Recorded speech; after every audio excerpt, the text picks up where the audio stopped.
mu by'ukuri yibaga buri umwe, ariko umunsi yageze ku mpumyi ibyaranze rwose.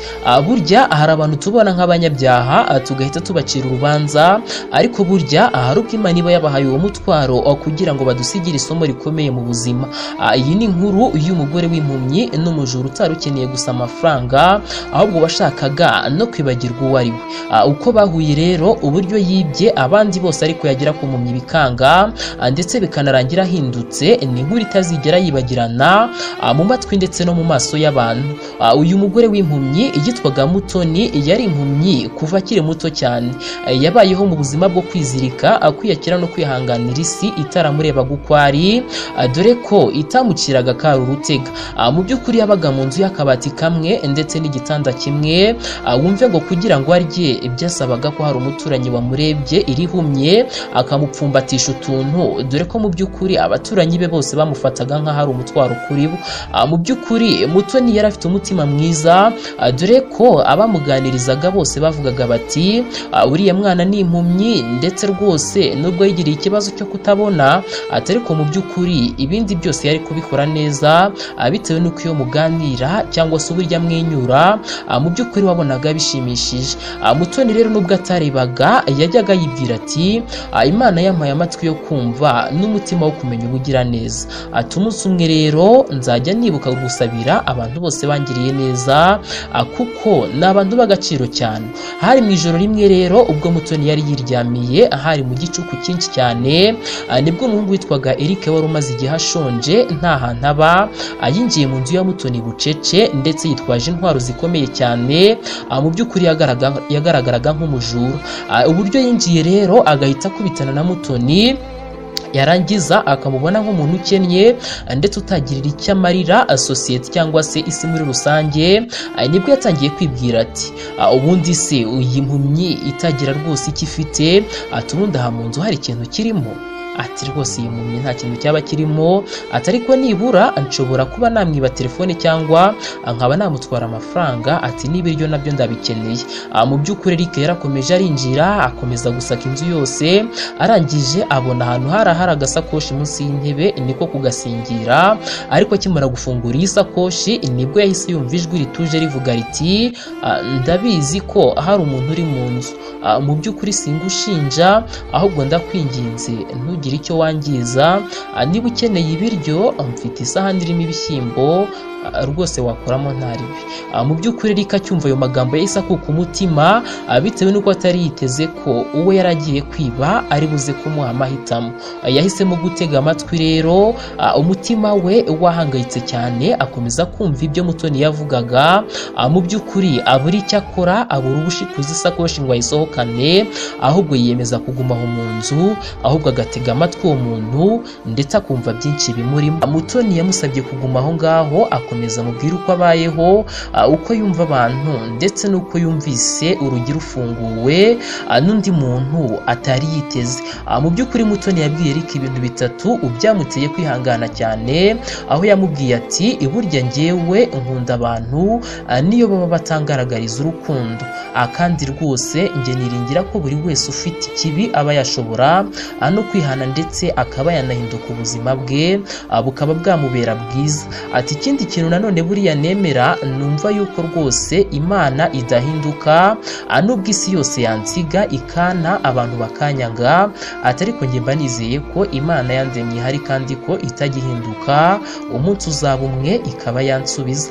Mu by'ukuri Eric yararize cyane, nibwo bwa mbere yari yumvise umuntu utamureba, ariko mu by'ukuri amuha icyizere atigeze ahabwa, dore ko abandi bose bamufataga agiye kubiba, bacaga inkoni bagakubita, abandi bakajyana gufunga.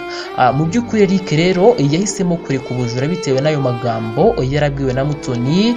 Mu minsi yakurikiyeho nibwo yatangiye kujya yitangira Mutoni mu buryo bwose bushoboka, bitewe n'uko yaramubonye nk'umuntu udasanzwe mu buzima bwiwe. Eric rero yatangiye kujya amushakira ibiryo, akamukorera isuku, ndetse akanamenya uko yamenyekanisha ikibazo cye, kugira ngo arebe niba yabonerwa imiti. Eric mu by'ukuri yari yaramaze kuba nk'umuhungu wa Mutoni, aho yagize gutya agakomeza kumwitaho, Umutoni nawe bigakomeza kumunyura rwose. Ibi byasaga nyine nk'ibintu byamaze kuba byiza, dore ko Eric yaje kugeraho akavuga ati njyewe rwose ntabwo nari niteze kuba nzahura n'umuntu nkawe ndetse uzamfasha no kuba nahindura ubuzima. Mu by'ukuri Mutoni nawe yakomezaga kunyurwa n'uburyo Eric yari umujura, ariko yamara kugera kuri we agahindura ingeso yo kuba umujura. Mu by'ukuri agatangira kwigira inama yo kuba yagira icyo akora gifatika. Mu by'ukuri umunsi umwe Mutoni yabwiye Eric ati ntabwo ukiri umujura kuri njye, ati nubwo abandi bakubonamo umujura cyangwa se bakakubahuka, ati ariko ntabwo ukiri umujura kuri njye, ati ahubwo uri impano y'ubuzima. Ibi byose Mutoni yabivugaga bitewe n'uko Eric yari yaratangiye kujya amushakira ibiryo, akamukorera amasuku ndetse rwose akanamushakira imiti igiye itandukanye yamufashaga kugenda imugabanyiriza uburibwe bw'amaso. Nyuma y'amezi 5 rero nibwo Eric yabonye akazi ku rusengero rwari hafi aho, bitewe n'uburyo yagiraga isuku, ariko rero akagenda anandika inkuru y'ukuri y'icyo Mutoni yakoze ku buzima bwiwe.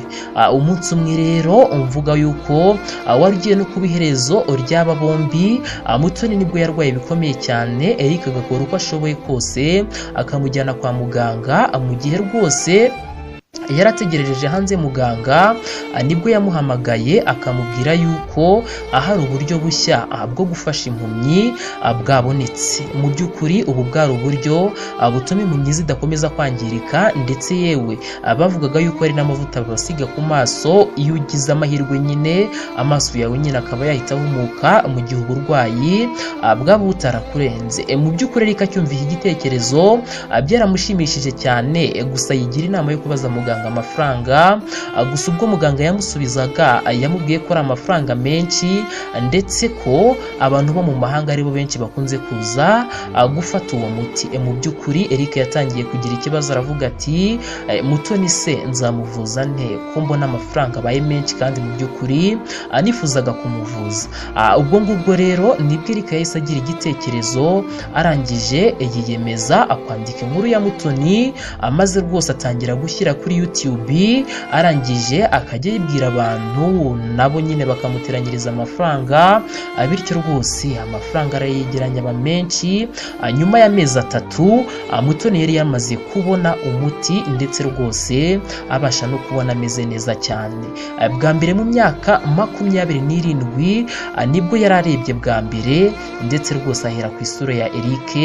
Ibintu byamushimishije cyane, aho yagize ati rwose nishimiye kuba mbonye bwa mbere umuntu namenye kwijwi n'umutima, ati ni ibintu binyuze, ati noneho mbonye uw'Imana yantumyeho amwisura ndetse nkoresheje amaso yanjye.